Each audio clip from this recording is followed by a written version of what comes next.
Hi everyone, welcome once more to Best Science Brain YouTube channel. Today we're taking a look at an experiment to determine the mechanical advantage and velocity ratio of a single phase pulley. So let's look at the question. Say you are provided with a single phase pulley, drawing board, two retort stands, a 30-gram mass labeled W, twine or rope, set of masses, and other necessary materials. Use the diagram below as a guide to carry out the experiment. So look at the diagram we have down there. We have a board or a support where have the pulley is fixed on that support. We have two retort stands on the opposite side holding the support, which could be a drawing board. And then you have the pulley there and have a thread or twine passing around the pulley. We have the W, which is the mass of 30 grams, hanging on the left hand side of the pulley. And then we're hanging under mass, which is M, on the right hand side hook of the pulley. Then there's going to be a slight movement when we hang this mass. Then we're going to measure D1, that the distance between W, the 30-gram mass, and the pulley center. And then also measure D2, distance between M and the pulley. So record D2 and D1 respectively. And then we're going to repeat this experiment with different masses. So let's go to the instruction we have for a good experiment. Number I says fix the pulley on a stable surface. The stable surface could be that drawing board which is hanging onto retort stands. II says pass a twine or string around the pulley. III attach the mass W 30 grams at one end of the pulley. Keep W constant all through the experiment. IV attach under mass M equal to 5 grams at the other end of the pulley. IV measure the distances D1 and D2. The distance moved by W and the distance moved by M. Then evaluate D2 over D1 and also evaluate W over M. VI, II repeat the experiment with M 10 grams, 15 grams, 20 grams, and 25 grams. VII in each case, measure D1 and D2 and determine D2 over D1 and W over M. IS, tabulate your readings. So let's go to the board.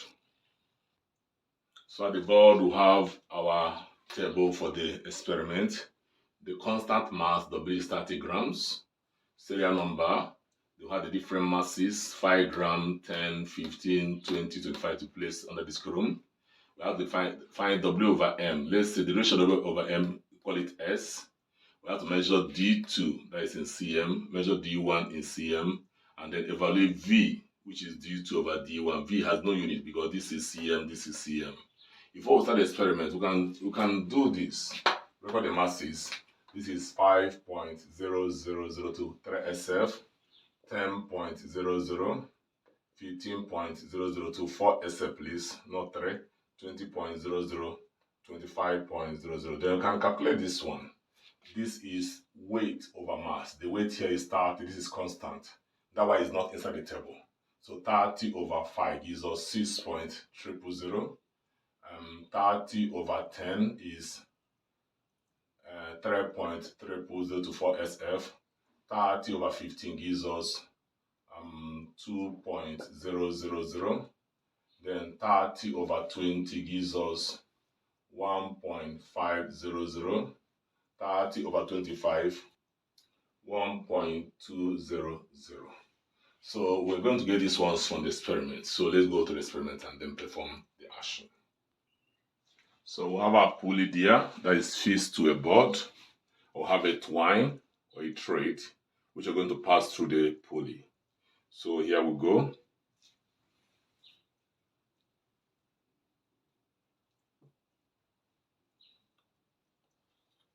So we must pass through the pulley, perfectly through the pulley.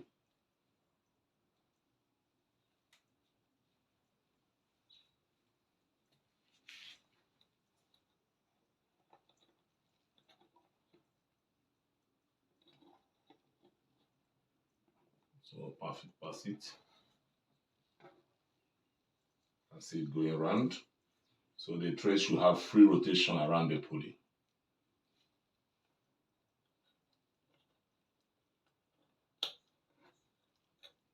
So we have it. So you can see it moving. So it must pass. So we're going to tie one of the ends here to this hook.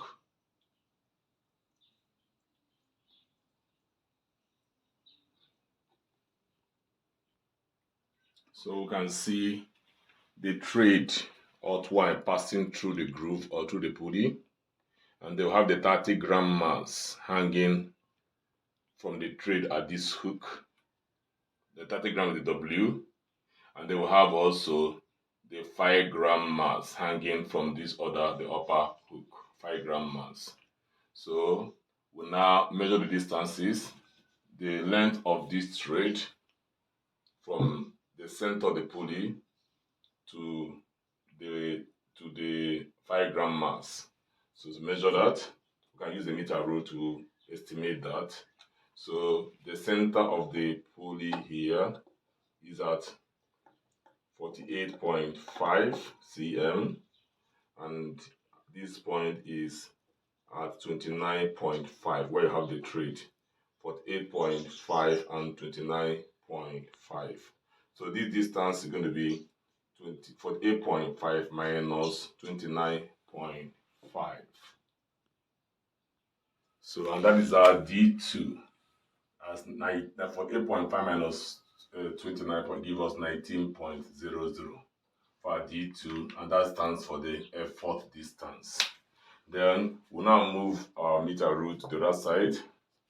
The center of the pulley, straighten it.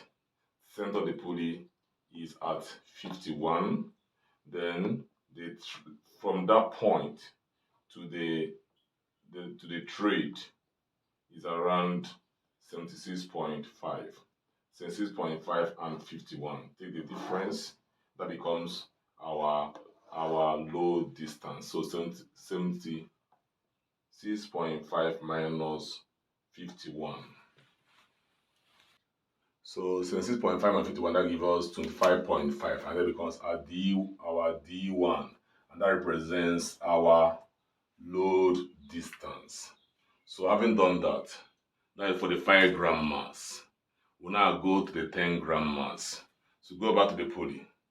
What we'll do now is go back to the pulley system. So remember, we are told to keep this W, the 30-gram mass, constant. So this is 5-gram mass. We're going to, this hanger is 5 grams. So we're going to attach another 5 grams to it to make it 10 grams. To make it 10 grams. So I've given an additional 5-gram mass to it. So that is 10 grams. Now we still go back to estimate the distance, the load distance for the center of the pulley. The center of the pulley now is at 48.5, and then the thread here is a 29.5 approximately, 29.5 and then 48.5. So find the difference between 29.5 and then 48.5. So we have an error here we have to correct. The center of the pulley is at 48.5. Then the thread is at 29, not 29.5. So 48.5 minus 29, we estimate the distance. It gives us 19.5, which is our D2, 19.50 for the 10-gram mass. So we measure the load distance on this side. The center of the pulley here is at 50.5, avoiding error in parallels. And then Y, the thread is around 77 cm. So that way the thread is 77 minus 50.5.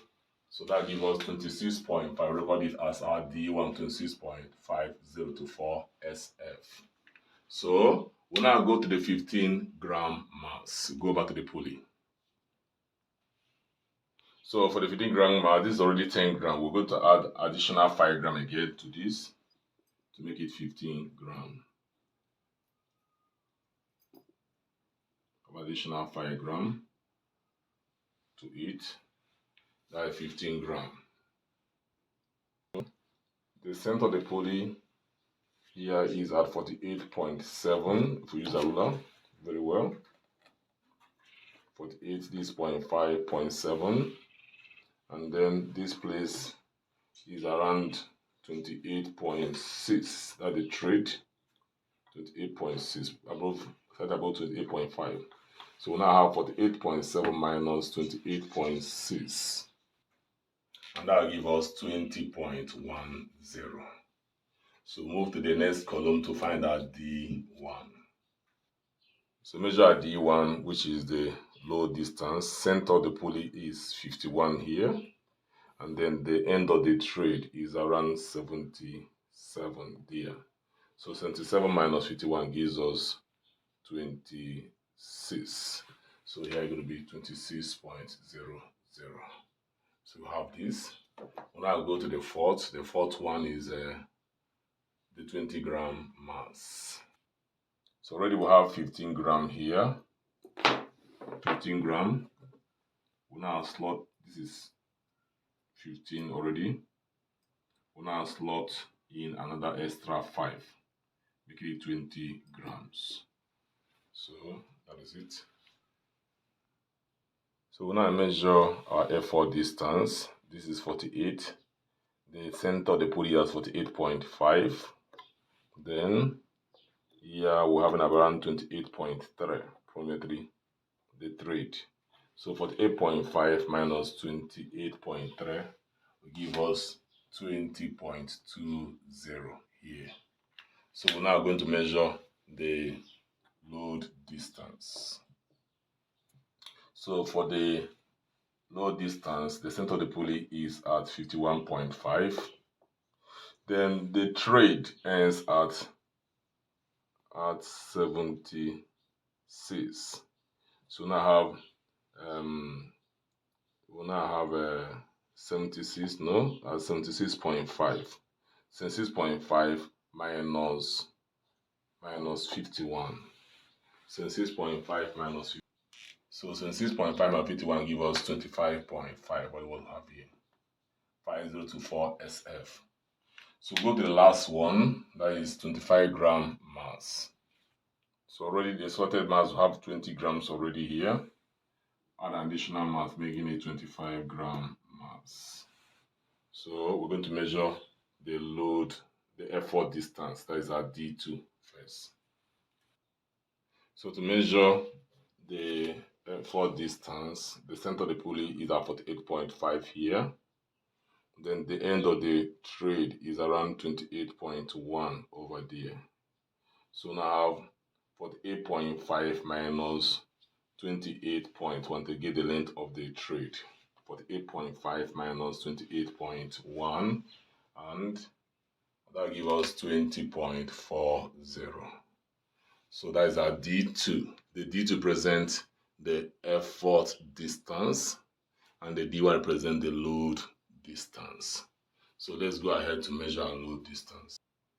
So to measure the load distance, the middle of the pulley is at 51.5, and the end of the trade is around 76.9 here.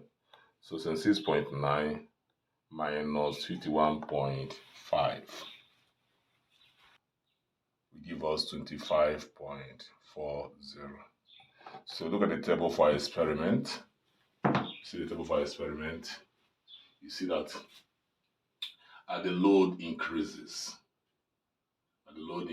the mass, this mass stands for the effort. As the effort increases, the effort distance also increases. 19, 19.5, 20.1, 20.2, 20.4. While the load distance, should be decreasing. Look at it, 26.5, 26, 25.5, 25.4. So The error in this, the 5 gram mass, maybe because the 5 gram mass may not be too heavy to pull the 30 gram mass. So that why this one is somehow different from the other values. But as you observe generally, the load distances should be decreasing. So as the effort increases. So we'll now find V. V is D2 over D1.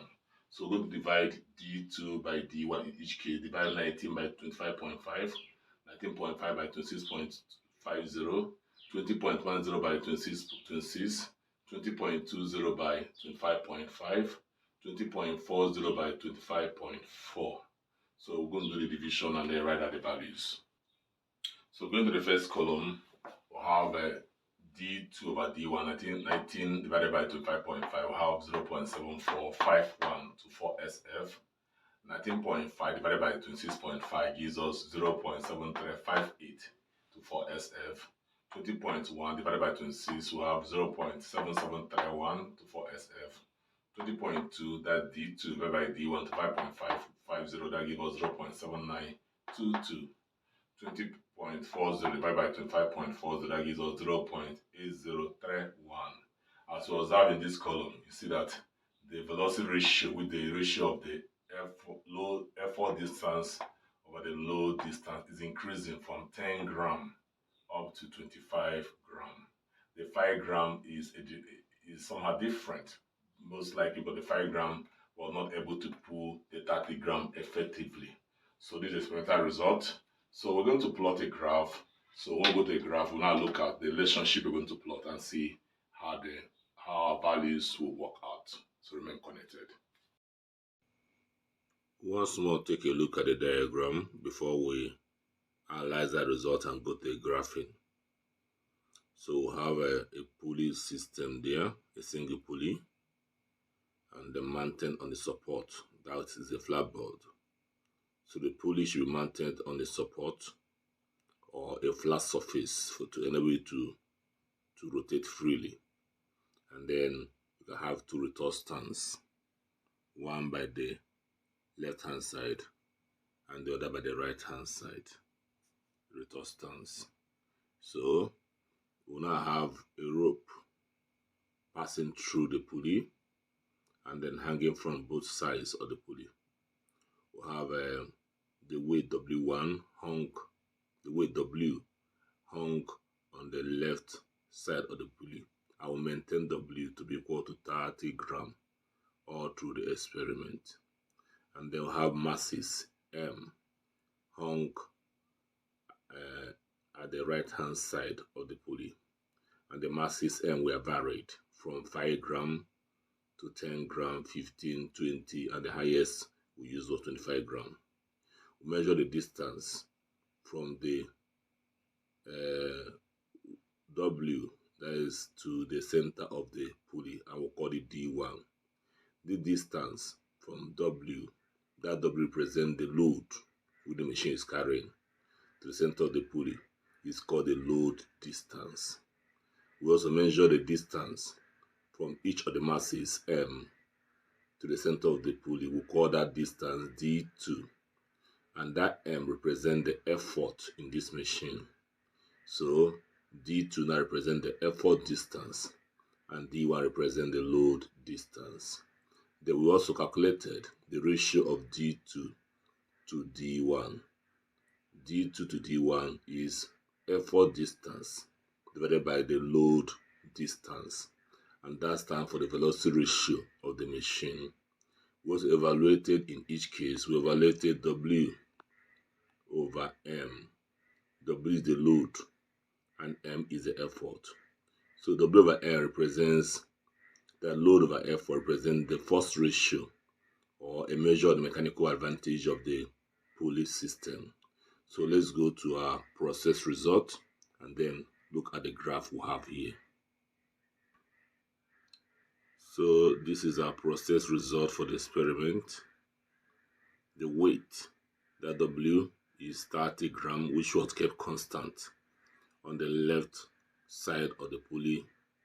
And then we'll have the experimental number, serial number 1, 2, 3, 4, 5. The masses that were hung by the right side of the pulley are 5 grams, 10 grams, 15 grams, 20 grams, and 25 grams.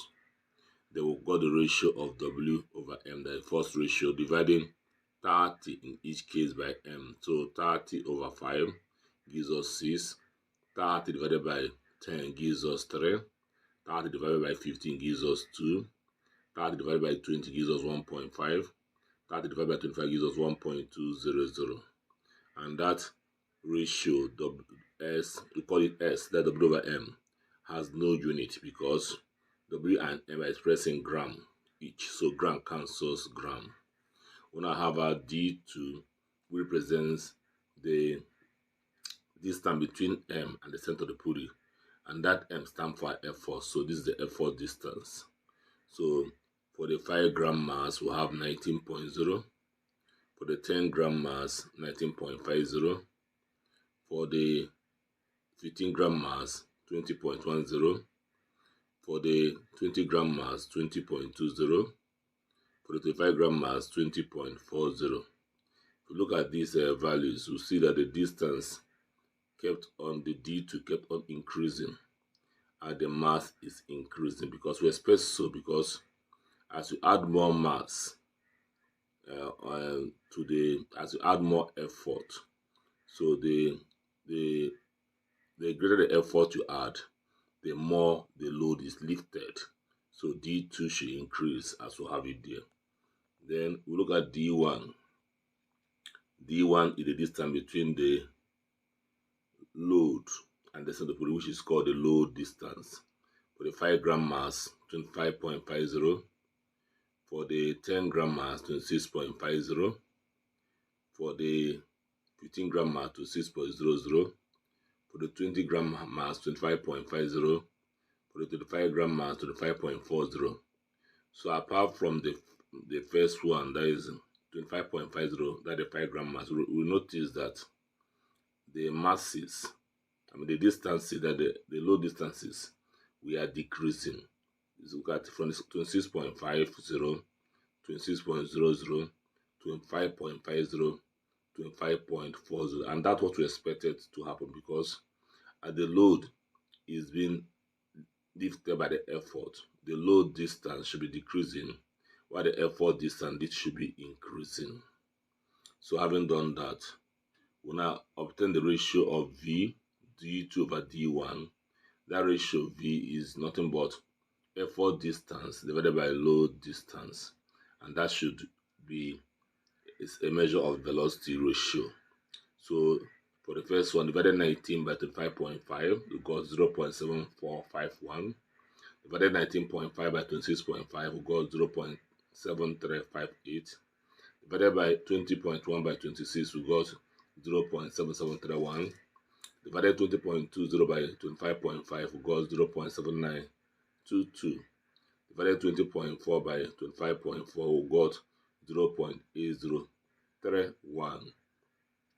So we maintain all our values to 4 significant figures on the table.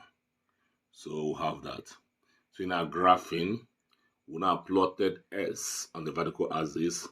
S is the measure of the mechanical advantage against V, the measure of velocity ratio on the horizontal axis. Then look at the range. S is increasing, or is decreasing 6, 3, 2, 1.5, 1.2. So you can see that is the mechanical advantage decreases, as you can see, while the velocity ratio decreases 0.7451, 0.7358. Okay, the velocity ratio increases because there is a discrepancy observed in the first experiment.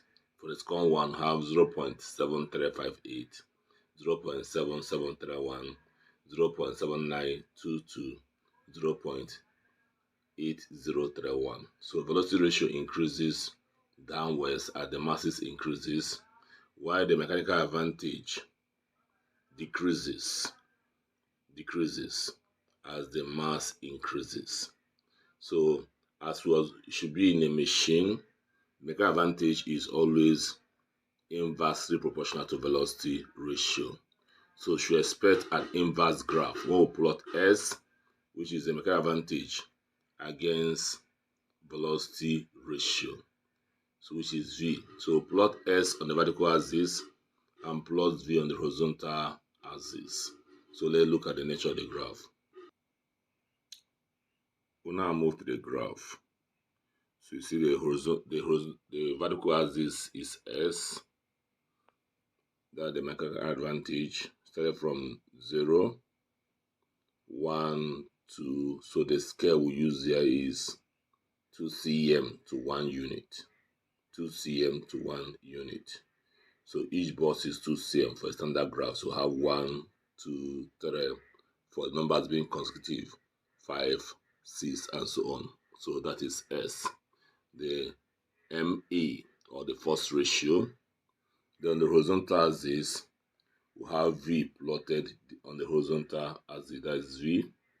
And then the scale we use here is 2 cm to 0.2 unit. So you can see the 0, then each bus 0.2, 0.4, 0.6, 0.8, and then the next should be 1.0, and so on. So after plotting the graph, we obtained an inverse graph. You can see the points plotted there. We have the points, we count them 1, 2, 3, 4, and the feed point 5, all circled. So out of the 5 points we plotted, we have 3 falling into the straight line, and we join them with a straight line, giving us a negative graph because of the relationship between MA and VR. So we have this graph, or this special graph, obtained from our experiment. So having done that, we'll now go to the slope of the graph. To find slope of the graph, we take change on vertical axis against change on horizontal axis.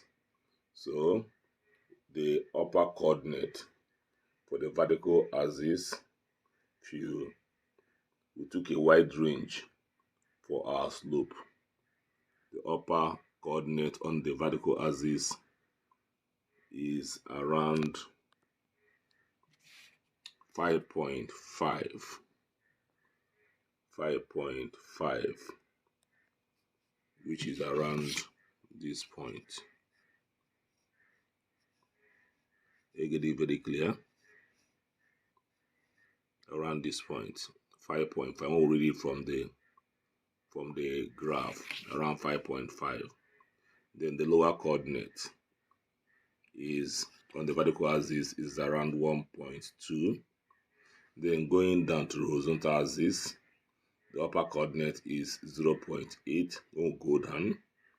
Lower coordinate for horizontal axis is 0.6. So let's see how we obtain our slope. So our S slope, delta S, is what to change in S axis all over change on V axis. Change on S or vertical axis all over change on V axis. That is 5.5 minus 1.2 all over 0.6 minus 0.8, being a negative graph. That gives us 4.3 all over minus 0.2, and that gives us minus 21.5 as our slope. Then the intercept on the horizontal axis. The intercept on the V axis. You can see the V axis is the horizontal axis. You can see 0.8. So the intercept there is after 0.8, about 0.89 or close to 0.89. So that the intercept on the V axis or the horizontal axis. So intercept on the V axis is 0.89, approximately to the nearest whole number. That gives us 1. to the next one, but that is 1. And you know that the V as it represents the velocity ratio. And the velocity ratio of a perfect single fixed pulley is 1. So our intercept is approximately 1. That's the velocity ratio of the machine. So having done that, we are coming to the end of this practical centered on determination of velocity ratio and mechanical advantage of a single pulley. So what are the necessary precautions for this experiment? What are the precautions that should be observed for this experiment? So one precaution is that I ensured that I read the meter rule at eye level to avoid error due to parallels. So I avoided error due to parallels when I was reading the effort distance and the load distance from the meter rule. And then also, another important precaution is that I ensured that the pulley was firmly attached to a flat surface to enable it to rotate freely. Number 3 is also I ensured that the strings were freely rotating around the pulley system. So the strings you pass to the pulley should rotate freely without any hindrances. So that are the precautions we observe in this experiment. So it's a little experiment, but unique one. So thank you for staying connected to the Best Science Brain YouTube channel. If you're not subscribed to the channel, move up to the channel's name. As the video is playing, you have Best Science Brain. As the video is playing, under it, you have the subscription button or icon, a tiny bell, a pear-shaped tiny bell. Tap on that bell only once and get subscribed to be seeing our unique videos. So, thank you very much for listening.